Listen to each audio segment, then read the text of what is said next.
नमस्कार, आपके साथ हूं मैं खुशबू मनोरमा मिश्रा और आप देख रहे हैं इंडिया न्यूज। बिहार में चुनावी बिसात बीत चुकी है। राजनीतिक पार्टी, नेता, मतदाता सबको इंतजार पहले चरण के मतदान का है।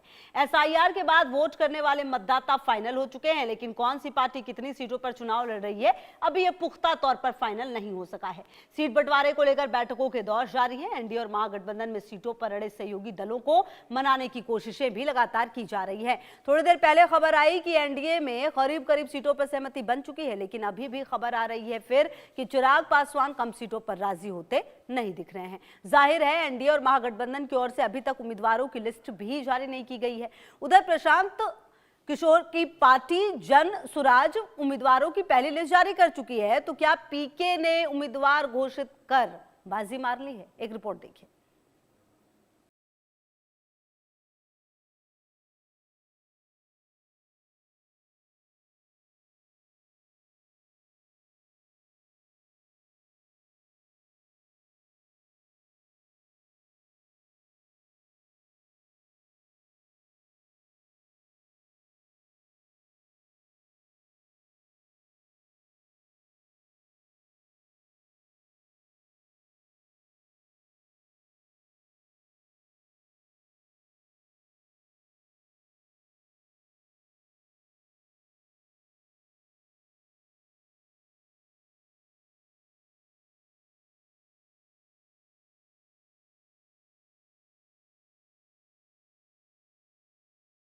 लीग सेक्युलर को 8 सीटें और उपेंद्र कुशवाहा की पार्टी राष्ट्रीय लोक मोर्चा को 6 सीटें मिल सकती हैं। एनडीए में सीट बंटवारा सबने स्वीकारा।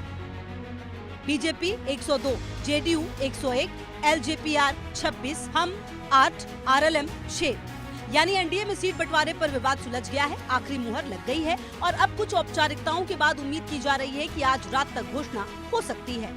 के अंदर मंथन चल रहा है, जल्दी सब चीज आपके सामने सर, उपेंद्र कुशवाहा नाराज बताए नहीं, कोई नाराजगी नहीं है, सबने अपनी अपनी बात रखी। चिराग पासवान खुश हो गए सर? सब खुश है। हालांकि राष्ट्रीय लोक मोर्चा के अध्यक्ष और राज्यसभा सांसद उपेंद्र कुशवाहा एनडीए में सीटों पर आखिरी सहमति से इत्तेफाक नहीं रख रहे हैं।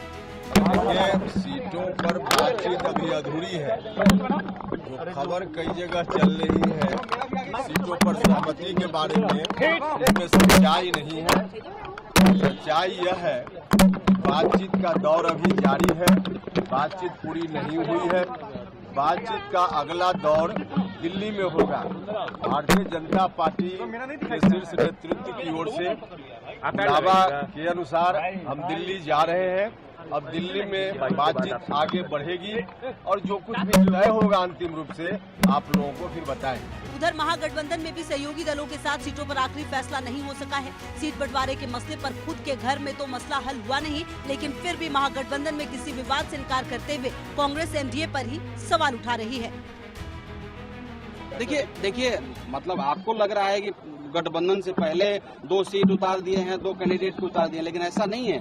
हमारा गठबंधन है, सब बातचीत हो गया है। देखिए कुछ सीटों पर बातचीत चल रहा है कि कुछ सीटों पर आपको मालूम होगा कि हमारा भी स्क्रीनिंग हो गया है, सीएसी हो गया है, तो कुछ सीटों पर हमारा कैंडिडेट फाइनल हो गए हैं। तो जहां फाइनल हो गया है वहां पर हम लोग उतार रहे हैं। आपको देखिए हमारा सीएसी हो गया है, बात चल रही है कुछ सीटों पर फाइनल हो गया है, कुछ सीटों पर। देखिए हमारे इंडिया गठबंधन में जितने भी हमारे लीडर्स हैं और जितने भी हम सिपाही हैं इंडिया गठबंधन के, हम सब लोग इंटैक्ट हैं। आप धैर्य बनाए रखिए। इंडिया गठबंधन में किसी प्रकार का कोई कंफ्लिक्ट नहीं है, किसी प्रकार का कोई समस्या नहीं है। हम लोग मजबूती से खड़े हैं। हमारे नेता जिस प्रकार से धूप में, घाम में, गर्मी में मत अधिकार यात्रा हम लोगों ने किया और सभी जाति सभी धर्म के लोगों ने हम लोग को मदद किया, मैं आपको बताना चाहता हूं उसी प्रकार से सभी जाति सभी धर्म के लोग इस बार बिहार को बदलाव करने के लिए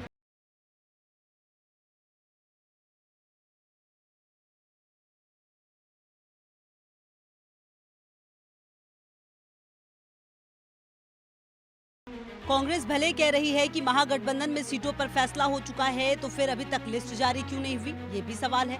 बहरहाल पूर्णिया से निर्दलीय सांसद पप्पू यादव महागठबंधन में सीट बंटवारे पर देरी की वजह आज की टेक्निकल आरजेडी को बता रहे हैं। अच्छा एक बात बताइए, आरजेडी लालू यादव की आरजेडी, लालू यादव जी बहुत पहले, अब जो आरजेडी है वो टेक्निकल आरजेडी है।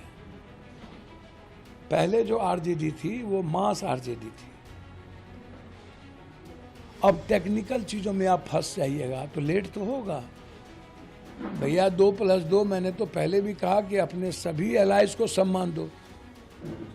जब जब जब जब घोसी में माले का एमएलए है तो आप क्यों राहुल शर्मा जी को आप ज्वाइन करा करके आप ये कर रहे हो? जब प्रवीण कुशवाहा जी कांग्रेस का चुनाव डिक्लेयर है, वो कांग्रेस की सीट है, क्यों आप जा करके आप किसी दूसरे के मंत्री, आप नरकटियागंज में कांग्रेस का है और आप किसी को बोल दोगे? इधर सीट बंटवारे पर माथापच्ची चल रही है। उधर जन स्वराज पार्टी के संस्थापक प्रशांत किशोर राघोपुर में जमीनी हालात जानने निकल पड़े हैं। राघोपुर से बिहार के मुख्यमंत्री और उप मुख्यमंत्री चुने जाते रहे हैं, इसलिए प्रशांत किशोर भी राघोपुर को खास तवज्जो दे रहे हैं। हालांकि उनका कहना है कि सभी सीटों पर उम्मीदवार घोषित होने के बाद ही उनकी पार्टी चुनाव प्रचार अभियान शुरू करेगी। इलेक्शन कैंपेन की नई शुरुआत हो रही है। कैंपेन की शुरुआत तो सारे टिकटों के अनाउंसमेंट के बाद होगी। आज मैं राघोपुर जा रहा हूं क्योंकि ये विशेष क्षेत्र है, वो क्षेत्र है जहां से यहाँ के मुख्यमंत्री उप मुख्यमंत्री बनते हैं।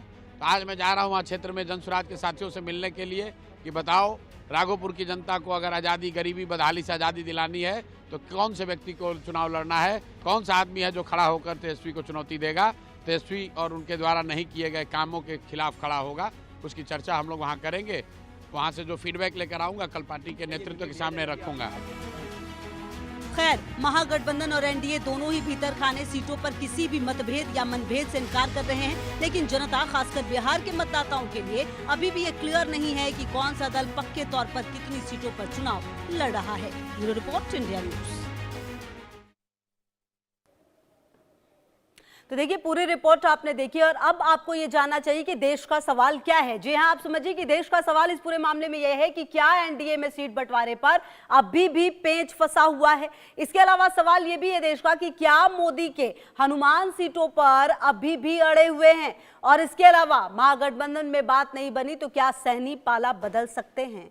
और सवाल ये भी कि क्या पहले उम्मीदवार घोषित कर पीके ने बाजी मार ली है। ये वो तमाम सवाल हैं जो जवाब ढूंढने की हम कोशिश करेंगे। तमाम गेस्ट भी हमारे साथ जुड़े हुए हैं। इसके अलावा हम बता दें आपको कि मेरे साथ ऋषभ तिवारी जी, प्रवक्ता बीजेपी के, डॉक्टर राकेश रंजन जी, प्रवक्ता आरजेडी के, और डॉक्टर एसके सिंह जी, प्रवक्ता जन स्वराज पार्टी के भी जुड़ गए हैं। आप सभी का बहुत स्वागत है। और संजय शर्मा जी भी हमारे साथ सीनियर एडिटर जुड़ गए हैं बातचीत करने के लिए। संजय जी, जो पूरी ये घटनाक्रम है, जो ये हम पूरा देख पा रहे हैं, इस समय अमित शाह जेपी नड्डा से मुलाकात करने जा रहे उपेंद्र कुशवाहा, आप देख सकते हैं यहाँ पर उपेंद्र कुशवाहा पहुंच चुके जेपी नड्डा के घर पर। और यहाँ पर जो बिहार बीजेपी कोर ग्रुप की बैठक हो रही थी, वहां पर अब उपेंद्र कुशवाहा भी यहाँ पर पहुंच चुके हैं। आप देख सकते हैं जीतन राम मांझी को बुलाया गया था। सबसे पहले जीतन राम मांझी यहाँ से मिलकर के जा चुके हैं अमित शाह और जेपी नड्डा से, और अब उपेंद्र कुशवाहा को बुलाया गया था। जी हाँ, चिराग पासवान से कल और परसों 2 दिनों में नित्यानंद राय ने लगभग 3 से 4 मुलाकातें की हैं। तो अब एनडीए के कई सारे नेताओं को यहाँ पर बुलाया। आप देख सकते हैं यहाँ पर लगातार एनडीए नेताओं का आना शुरू हो चुका है। तो अब यहाँ पर उपेंद्र कुशवाहा भी यहाँ पर मौजूद हैं। जीतन राम मांझी यहाँ से मिलकर के जा चुके हैं। तो हमारे साथ जो संजय शर्मा है उनकी मौजूदगी। अच्छा संजय जी, देखिए जो ये मुलाकात है, मुलाकातों का दौर तो हो रहा है, लेकिन कुल मिलाकर ये तो तय है कि चाहे एनडीए हो या महागठबंधन हो, दोनों ही जगहों पर तस्वीर पूरी तरह से साफ नहीं हो पाई है, ये तो तय है। देखिए, एनडीए में सीटों का जो फैसला लगभग हो चुका है, जिसकी घोषणा हो सकता है आज शाम को हो जाए या कल सुबह करना पड़े। लेकिन जहां तक सीटों की बात है, नंबर सबको बता दिए गए, नंबर लगभग सबके तय। उनकी जो नाराजगी, नेताओं की नाराजगी दूर करने के लिए यहां पर जेपी नड्डा के घर पर एक एक करके नेताओं को बुलाया जा रहा है। चिराग पासवान को पहले मनाया गया, पहले उनसे नित्यानंद राय, लगभग 3 नहीं 4 मुलाकातें हुई उनकी। केंद्रीय मंत्री धर्मेंद्र प्रधान जाकर के मिले। उसके बाद में जब चिराग पासवान की नाराजगी दूर हुई, 26 सीटें चिराग पासवान को दी गई। उसके बाद जीतन राम मांझी जो कि नाराज चल रहे थे, 8 सीटें उनको दी गई थी। तो 8 सीटों पर जब नाराजगी उनकी दिखी, उनको भी बुला करके अमित शाह ने समझाया आगे क्या क्या उनको कुछ चीजें देने की बातें हुई हैं। शायद एमएलसी देने की बात हुई है, उनसे बड़े मंत्री पद देने की बात हुई है। तो जीतन राम मांझी को समझाया गया। अब उपेंद्र कुशवाहा की जो नाराजगी थी उसको दूर करने की कोशिश हो रही। थोड़ी देर पहले अभी जस्ट उपेंद्र कुशवाहा भी जेपी नड्डा के घर पर पहुंचे हैं, उनको भी मनाया ठीक है, आप जाएगा। रहिए हमारे उनको भी साथ लगातार, आगे भी आपसे जानकारी लेंगे, लेकिन इसी बीच एक बड़ी खबर अपने दर्शकों को बता दें। बिहार में सीट बंटवारे पर दिल्ली में बड़ी बैठक हो रही है। जेपी नड्डा के घर पर 6 घंटे से मैराथन बैठक लगातार जारी है। केंद्रीय गृह मंत्री अमित शाह की भी मौजूदगी रही है। बीजेपी कोर ग्रुप के नेताओं की यह बैठक, बीजेपी के सभी 102 उम्मीदवारों के नामों पर चर्चा हो रही है। सूत्रों के हवाले से भी जानकारी, करीब 80 सीटों पर सिंगल नाम तय हो चुके हैं। तो आपको बता दें कि अब क्योंकि समय काफी कम नामांकन के लिए जो पहले दौर में चुनाव होने, और ऐसे में ये जो बैठकों का दौर है वो लगातार आप समझिए कि चल रहा है, और कहा यह जा रहा है कि करीब 80 सीटों पर जो सिंगल नाम है वो तय हो चुके हैं। सूत्रों के हवाले से ये जानकारी भी सामने आ रही है। तो आखिरकार किसे सीट मिली है, किसका पत्ता कटा है, ये तमाम चीजें बहुत ही महत्वपूर्ण होंगी, और एक एक कदम तमाम पार्टियों की तरफ से काफी सोच समझकर उठाया जा रहा है। और उसी क्रम में देखिए जो लगातार बैठक है वो हो रही है, और बीजेपी के राष्ट्रीय अध्यक्ष जेपी नड्डा की भी ये बैठक रही काफी महत्वपूर्ण। और संजय जी भी लगातार मौजूद है हमारे साथ। संजय जी देखिए, जैसा कि आप कह रहे हैं कि एनडीए में अब बहुत टेंशन बचा नहीं है, मतलब कुल मिलाकर तस्वीर एनडीए की तरफ से अब साफ हो चुकी है, और बीजेपी भी अब अपनी जो रणनीति उस पर काम कर रही है। बिल्कुल, बीजेपी की तरफ से साफ कर दिया गया। सीटों का बंटवारा लगभग हो चुका है। नेताओं को बुला करके बता दिया गया उनको कितनी सीटें मिलेगी, कौन कौन सी सीटें मिलेगी। स्थान भी सबको बुला करके बता दिए गए कि सीटें कौन कौन सी होंगी और कितनी टोटल नंबर ऑफ सीट उनको मिलेगी। तो एनडीए की तरफ से लगभग पूरी तरह से अंतिम पिक्चर फाइनल हो चुकी है। कुछ ही देर में यह तो हो सकता है आज शाम को ही घोषणा हो जाएगी, एनडीए की सीटों के बंटवारे का ऐलान हो जाएगा, सीट शेयरिंग का ऐलान हो जाएगा, या फिर कल सुबह तक का इंतजार किया जाएगा। क्योंकि कुछ लोगों का यह भी कहना, दिलीप जायसवाल का यह कहना था कि इस तरह का ऐलान बीजेपी चाहती कि वो ऐलान पटना में हो, लेकिन कल शाम को बीजेपी की केंद्रीय चुनाव समिति की बैठक है दिल्ली में ही होना है, प्रधानमंत्री नरेंद्र मोदी की अध्यक्षता में होना है, तो उसके पहले ऐलान होना जरूरी है। तो ये ऐलान ये तो आज देर शाम तक होगा या फिर कल सुबह पटना में होगा। ठीक है, बहुत शुक्रिया आपका इन तमाम जानकारियों के लिए और हमारे साथ जुड़ने के लिए। और चलिए अब लगातार जो तमाम गेस्ट हैं हमारे पास हमारे साथ जुड़े हुए, उनसे बातचीत कर लेते हैं। बहुत बहुत स्वागत है आप सभी का एक बार फिर से। और ऋषभ जी, सबसे पहले आप ही के पास आते हुए, तो क्या ये माना जाए, क्योंकि बैठकों का दौर तो लगातार हो रहा था, क्या ये माना जाए कि मना लिया गया है चिराग पासवान को, जीतन राम मांझी को और उपेंद्र कुशवाहा को? और देखिए, सबसे पहले मैं ये कहना चाहूंगा कि मना लिया गया है ऐसा कोई विषय नहीं है। सब मने हुए ही हैं और सब दिल से खुश हैं। विषय रखा जाता है पार्टी के अंदर, और जब गठबंधन में लोकतंत्र हो, पार्टी के अंदर लोकतंत्र हो और नीतियों में लोकतंत्र हो, तो इन स्वरूप में वो विषय रखा कि हम इतने सीट में लड़ना चाहते हैं। सबने अपने अपने सुझाव दिए, तो सुझाव पे हमारे शीर्ष नेतृत्व मंथन किया, और अब आप लोगों को औपचारिक घोषणा भी हो जाएगी। तो मुझे लगता है कि विषय सीटों का नहीं है, विषय यह है कि बिहार के गति पे रोक ना लगे, बिहार के विकास पे रोक ना लगे, और विकसित बिहार का जो सपना एक एक नागरिक बिहार का देख रहा है, और जो हमारा शीर्ष नेतृत्व दिल से चाहता है, अच्छा, उस पे विराम ना लगे, इन नीतियों पे हम चलें। ठीक है। अच्छा ऋषभ जी, आपने कहा कि ये विषय नहीं है। विषय अगर ये नहीं होता तो चिराग पासवान 2 दिन पहले एक्स पर अपनी बातें नहीं लिखते, जो जीतन राम मांझी हैं वो कविता नहीं लिखते, तो कुछ ना कुछ बातें तो होती हैं। ठीक है, आप ये कह सकते हैं, ये एक औपचारिक बातें होती हैं कि पार्टी है, पार्टी के अंदर नहीं मांग करेंगे तो कहां पर मांग करेंगे, ये बिल्कुल सही बात है। लेकिन ठीक है, अपनी मांग थी और उन मांगों को माना गया है। अच्छा सर, ये बता सकते हैं आप कि कौन कितनी सीटों पर फिर फाइनली लड़ रहा है ऋषभ जी? मैडम, मैं आपको बता रहा हूं कि ट्विटर पे कविता लिखना, फेसबुक पे पोस्ट लिखना, ये तो स्वतंत्रता है ना।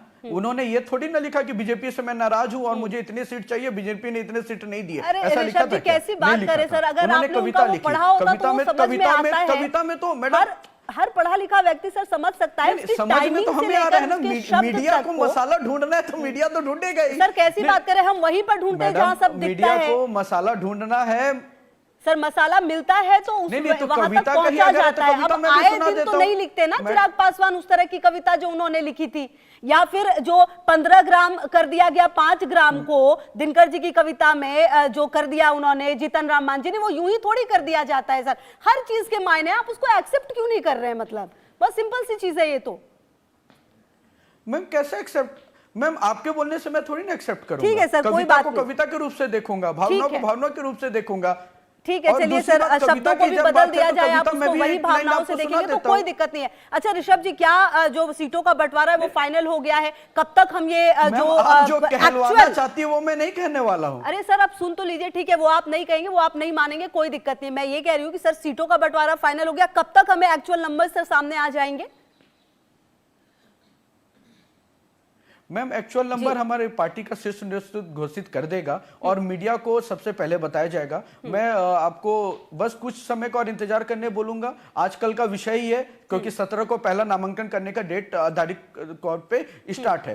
कविता की बात करते तो एक लाइन मैं सुना देता हूं। एक बेटे का नाम तेजस्वी, दूजा बेटा तेज, घर की गाड़ी संभल रही नहीं और कहते बिहार को देंगे माइलेज, जोगीरा चारा रा रा रा। तो कविता को ले, कविता के आधार पर लेना चाहिए। बाकी विकास हमारी नीतियों में, हमारे खून में विकास हम करेंगे। ठीक है सर, जो अब आपने भी कविता कही उसके भी तो अपने मायने हैं ना, उसका भी मतलब है। मैं यही बात कह रही थी और आपने वो प्रूफ भी कर दिया क्या कि ठीक है। डॉक्टर राकेश रंजन जी, जोगीरा चारा रा रा, एक बेटे का नाम तेजस्वी, दूजा बेटा तेज। ठीक है सर, आ गई समझ में, जो आपने लाइन कही वो भी क्लियरली सुन लिया गया है। डॉक्टर राकेश रंजन जी, जो ये सीटों का बंटवारा है, जो पेच है एनडीए की तरफ से, ऐसा लगता है कि सब कुछ सुलझ गया है। सर महागठबंधन का क्या है, आप लोगों का सर क्या है, बातें सर हो गई क्लियर? जो खास करके सहनी है और जो कांग्रेस है उनके बीच में तकरार भी थोड़ी बहुत नजर आ रही थी।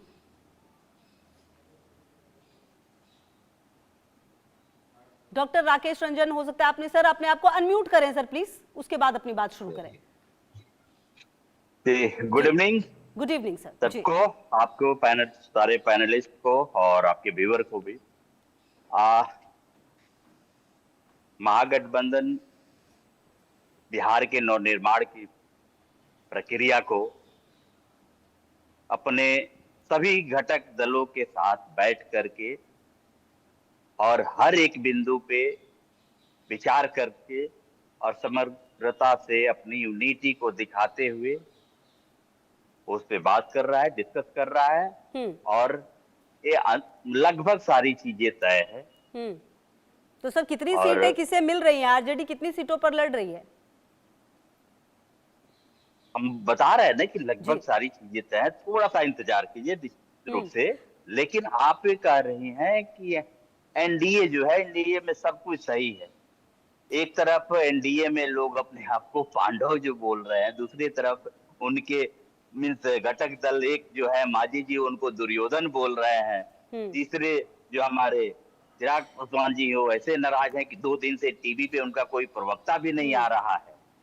और सारी चीजें कभी दिल्ली से, कभी नागपुर से, तो कहीं कहीं से उनको मनाने की बातें हो रही है और आ रहे हैं। अच्छा देखिए डॉक्टर राकेश रंजन जी, अब आपको मैंने आप सवाल पूछा कि आप लोग कौन कितनी सीटों पर लड़े, सर वो आपने क्लियर नहीं किया। अब आप जो विरोधी पार्टी पर आ रहे हैं, अब देखिए उनकी पार्टी ने तो कम से कम बहुत सारी चीजें साथ में डिस्कस कर ली। नीतीश कुमार को उन्होंने चेहरा भी बना दिया। सर आप लोगों में तो ये भी नहीं हो पाया कि जो चेहरा है उनके बारे में भी क्लियरली बोल दिया जाए, जो शीर्ष नेतृत्व है उनकी तरफ से। तो कंफ्यूजन तो सर दोनों तरफ से होता है। मेरा सवाल ये है कि जो मुकेश सहनी दावा कर रहे थे और जो कांग्रेस कह रही थी कि हमें भाई 70 से कम नहीं चलेगा, सर तो कितनी सीटों पर कौन लड़ रहा है, ये कब तक सर आप लोग भी क्लियर कर देंगे, जो कंफ्यूजन है लगातार? खुशबू जी, मैं सारे सवालों को एक एक करके सभी सवालों का जवाब दूंगा। जितनी भी आपकी क्यूरियोसिटी है, सब सारे सवालों को मैं जवाब देने के लिए ही बैठा हूँ। लेकिन कोई एक क्लेम कर रहा है और वो कुछ और दिख रहा है, तो उस पर तो थोड़ी सी बातें क्लियर करनी पड़ेगी ना।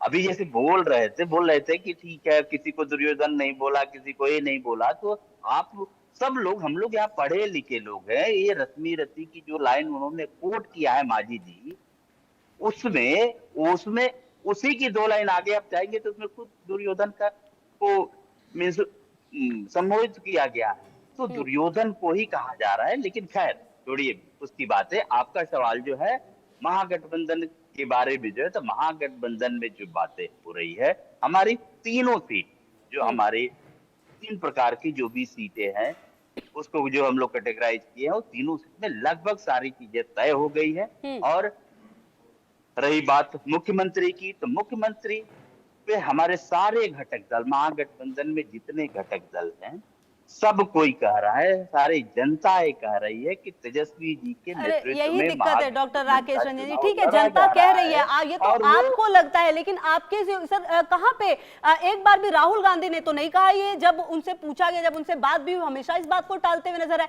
क्या इतनी बड़ी बात थी ये? क्या इतना बड़ा ना, मतलब तेजस्वी यादव के नाम को आगे कर देना क्या इतनी बड़ी चुनौती रही थी कांग्रेस के लिए?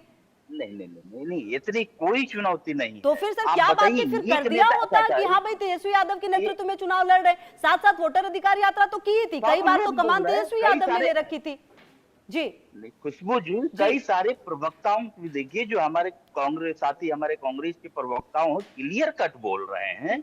अरे सर, प्रवक्ता के तेजस्वी बोलने जी से क्या होगा? मुख्यमंत्री मैं ये कह रही हूँ डॉक्टर राकेश जी, जब मौका खुद है राहुल गांधी के पास, तो वो क्यों नहीं बोल सकते हैं? इतनी पीसी की उन्होंने उस दौरान, वोटर अधिकार यात्रा के दौरान इतने दिन बिहार में रहे, क्यों नहीं कह दिया एक बार कि हाँ तेजस्वी यादव के नेतृत्व में ही चुनाव लड़ रहे हैं? क्या इतनी बड़ी ये कोई घोषणा थी? खुशबू जी, सारे लोग कह रहे हैं, आप उसको नहीं समझे तो वो अलग बात है, सारी चीजें।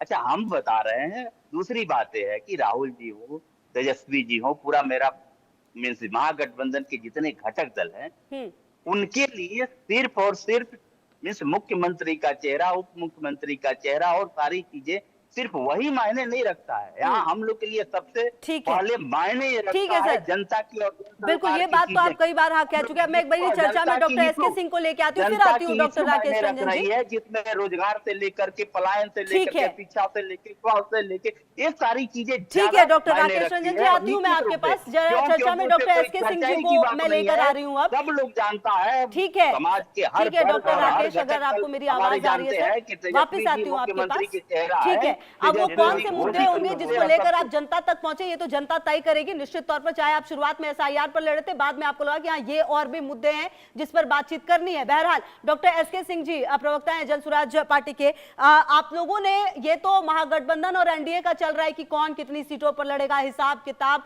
अभी पूरा गुणा गणित पूरा चल रहा है अभी, और रायता जो है लगभग अभी फैला हुआ है, लेकिन कुल मिलाकर ऐसा लग रहा है कि अब सब कुछ समेटने की कगार पर है। लेकिन आप एक कदम आगे चलकर सर उम्मीदवारों के नाम की घोषणा भी कर रहे हैं। हाँ मैडम, आपने अपने इस आज के टॉपिक में 3 क्वेश्चंस डाले थे, और उसमें सबसे जो महत्वपूर्ण क्वेश्चन हमारे लिए है, अभी आपने फिर से डाला, मैं उसका जवाब देता हूँ। देखिए, जन स्वराज पार्टी का होमवर्क और मेथोडोलॉजी बहुत ही सशक्त है। हम लोग 1.5 साल पहले से इसमें चुनाव में कहाँ से कौन प्रत्याशी होगा इसकी तलाश कर रहे थे, और अब आपने देख लीजिए कि हाँ, हम लोगों ने पहले एक लिस्ट निकाल दी है और हम लोग फर्स्ट हो गए हैं। बाकी लोग, हम समझते हैं कि वो जब तक एग्जाम का दिन, नॉमिनेशन का दिन नहीं आएगा, उसके पहले तक यूं ही आस दिलाते रहेंगे। अब देखिए, कल सारे अखबारों ने, जितनी न्यूज मीडिया है, हमारे पार्टी की तारीफ कर रही थी कि बहुत ही, एक तो पहले लिस्ट निकाल दिए, दूसरा बहुत बैलेंस लिस्ट है। जैसा उन्होंने कहा है कि देखिए 50% तो जो अति पिछड़े हैं और जो सवर्ण हैं, मतलब सबसे नीचे पावदान का समाज जो हम लोग कहते हैं और सबसे ऊपर का समाज, दोनों मिला के, अब उसमें देखिए 35% अति पिछड़े लोगों को है, 15% सवर्ण लोगों को है। उसके बाद आते हैं जो अन्य पिछड़ा वर्ग है, उसमें करीब 20% है, 11 लोग हैं। उसके बाद आप आइए अल्पसंख्यक पे, तो ये एक सोशल इंजीनियरिंग के तहत किया गया है, ये अखबार वाले कह रहे हैं। तो और हमने ऐसा सोचा नहीं, हमने देखा है कैंडिडेट की विनेबिलिटी क्या है, लेकिन विनेबिलिटी में ये खुद के सामने आई कि इसमें सोशल बैलेंसिंग भी हो रही है, और इसके लिए हम लोग बहुत सोच विचार किए, सब काम किए हैं। अब बाकी पार्टियों के बारे में आपने पूछा था कि उनमें क्या हो रहा है। अब देखिए, इन लोगों का ऐसे विद्यार्थी को होमवर्क करके आना चाहिए, तभी परीक्षा में वो सही उतर सकता है। तो कुल मिलाकर, अच्छा डॉक्टर एसके सिंह जी, कुल मिलाकर ये माना जाए कि जिस तरह से आप लोग उम्मीदवार के नाम को सामने लेकर आ गए हैं, मतलब कोई कंफ्यूजन नहीं है, आप लोग बिल्कुल क्लियर हैं। और जैसे कि कुछ कयास ये भी लगाए जा रहे थे कि हो सकता है कि चिराग पासवान इधर आ जाए, मुकेश सैनी इधर आ जाए, वैसी भी कोई संभावना अब नहीं लग रही, वो संभावना भी क्या बंद हो रही है? सर, हम लोग इसके बारे में सोचते भी नहीं है, क्योंकि हम लोग के पास जगह कहाँ है। हम लोग तो एक पार्टी है, कोई संबंध नहीं होना है जी। और ये भी आप देख लीजिए कि किसी भगौड़े को या दल बदलू को अंत में लेके कोई क्या करेगा। जो विद्यार्थी एग्जाम हॉल के गेट तक नोट्स पढ़ते जाता है वो कभी परीक्षा में ढंग से पास होता है क्या? जब टीम का ऐलान, अब देखिए बात क्या है, एक गठबंधन है, उसमें कौन लीडर है इन्होंने चुना नहीं, क्योंकि कोई भी गठबंधन भी हो तो उसका एक लीडर होता है जो अंत में जो वो बात कहे वो सबको मान्य होनी चाहिए। तो इस दोनों गठबंधन में से कोई चीज नहीं है। हमारे यहाँ कोई कंफ्यूजन नहीं है, ठीक है, हमारे यहाँ कोई मतभेद नहीं है, और जहाँ कहीं भी कोई बहस की बात आती है, कोई आर्गुमेंट की बात आती है, तो जो नेता है उसका डिसीजन फाइनल होता है। ठीक है, ओके। तो हम लोग तो एकदम आगे हैं। ठीक है डॉक्टर एस के सिंह जी, कुल मिलाकर जो बातें आप कह रहे हैं, उससे ये तय है कि आपको ऐसा लगता है कि अगर नेतृत्व एक है और जिस तरह से उम्मीदवारों को आप सामने लेकर आ रहे हैं, मतलब कि परीक्षा से पहले आपने पूरी तैयारी कर ली है और अब आप परीक्षा में उतरने को तैयार है, जो कि बाकी की पार्टियां आपको फिलहाल नहीं नजर आ रही हैं आसपास। ठीक है ऋषभ तिवारी जी, आप क्या, मैडम 10 सेकंड, ठीक है 10 सेकंड, आपने देखा होगा 10 सेकंड, आपने देखा होगा कि जिस तरह से एक एक करके हम लोग सब काम कर रहे हैं पूरे व्यवस्थित ढंग से वो शुरू कर दिया है, क्योंकि बिहार में बदलाव के लिए ये चुनाव है। सब कह रहे हैं बदलाव बदलाव बदलाव, और उसी बदलाव की पहली कड़ी है कि सबसे पहले कैंडिडेट का लिस्ट निकाल देना, सोचा समझा सुलझा हुआ करना, और इस तरह से करते करते जब अंत में बक्से खुलेंगे, ठीक है, तब आप देखिएगा कि सही में बदलाव जनता ला चुकी है बिहार के भलाई के लिए। ठीक है, ओके सर। ऋषभ तिवारी जी, बदलाव लाने के लिए पूरी तरह से तैयार है जन सुराज पार्टी, और कहीं ना कहीं आप लोगों से एक कदम तो निश्चित तौर पर आगे है, क्योंकि उम्मीदवारों के नाम भी सामने आ गए हैं। जी ऋषभ जी। मैम सबसे पहले मैं कहना चाहूंगा, एक बड़ा अच्छा लाइन था एक मूवी का, जब मैं छोटा बच्चा था बड़ी शरारत करता था, वही थे दिल्ली में एक रोंदू बच्चा, सो कॉल्ड अरविंद केजरीवाल जी, और बिहार में अब उनका पार्ट 2 भाई बन के उतरे हैं प्रशांत किशोर जी। ये बार बार स्कूल की बात कर रहे हैं, बच्चे की बात कर रहे हैं, एग्जाम की बात कर रहे हैं, तो मैं देखिए बीच में नहीं बोला था, नहीं क्या पर्सनल टिप्पणी है भाई साहब, राजनीति में उतरेंगे तो पर्सनल प्रोफेशनल सबको तौला जाता है। ये आप क्या पर्सनल है इसमें, क्या पर्सनल है इसमें, पर्सनल क्या है इसमें, पर्सनल क्या, प्रशांत किशोर जी क्या कोई भगवान है क्या, उनके एकदम पहले आरती उतारा जाएगा, राजनीति में उतरेगा, व्यंग और व्यंग्यात्मक बात है, कोई अभियोजन पर्सनल नहीं कहा है मैंने। ठीक है, ऋषभ का मतलब नहीं है कि कोई क्या कुछ भी शब्दों का गलत चयन है, रोंदू बच्चा है केजरीवाल, ठीक है, नहीं रोंदू बच्चा केजरीवाल है, जब काम करने दिल्ली में मिलता था तो रोते रहते थे। डॉक्टर एस के केजरीवाल नहीं, किसी के लिए भी नहीं करना चाहिए। ठीक है डॉक्टर एस के सिंह जी, आती हूँ मैं आपके पास। जी क्या ये ज्ञान का, ये ज्ञान की जो बातें आजकल भाई साहब अपने समय में दीजिएगा, ज्ञान दे रहे हैं ना, पहले ज्ञान पेशेंस का ज्ञान अपने अंदर ले लीजिए, अपने समय में टीका टिप्पणी कीजिए। ठीक है ऋषभ जी प्लीज। ये जन स्वराज को इस बात का जो घमंड है ना कि सबसे ज्यादा ज्ञानी संस्कारी वही लोग हैं, तो वो जनता बता देगी चुनाव में। मैं बताता हूँ प्रशांत किशोर के बात पे, कर्म किए जा फल की इच्छा मत करे इंसान, टीचर है, जैसे कर्म करेगा वैसे फल देगा भगवान, यह है गीता का ज्ञान। डॉक्टर एस के सिंह जी प्लीज। तो कर्म आप कीजिए ना, पेशेंस लाइए भाई साहब, मैंने कोई अमर्यादित बात नहीं बोला है। ऋषभ तिवारी जी एक मिनट, डॉक्टर एस के सिंह जी प्लीज, इतनी बेचैनी क्यों है भाई साहब, अभी तो चुनाव में उतरे नहीं है। ऋषभ जी प्लीज आप पेशेंस लाइए, अपनी बात पूरी करें ऋषभ जी। मैडम सबसे पहली बात ये मैडम कि लंबे समय तक विपक्ष में किसी को रहने का अनुभव हुआ है तो भारतीय जनता पार्टी को रहा है, और हमें पता है कि सरकार और सत्ता से किन मुद्दों पर लड़ा जाता है, तो सबसे आसान क्या राह दिखता है ना, ये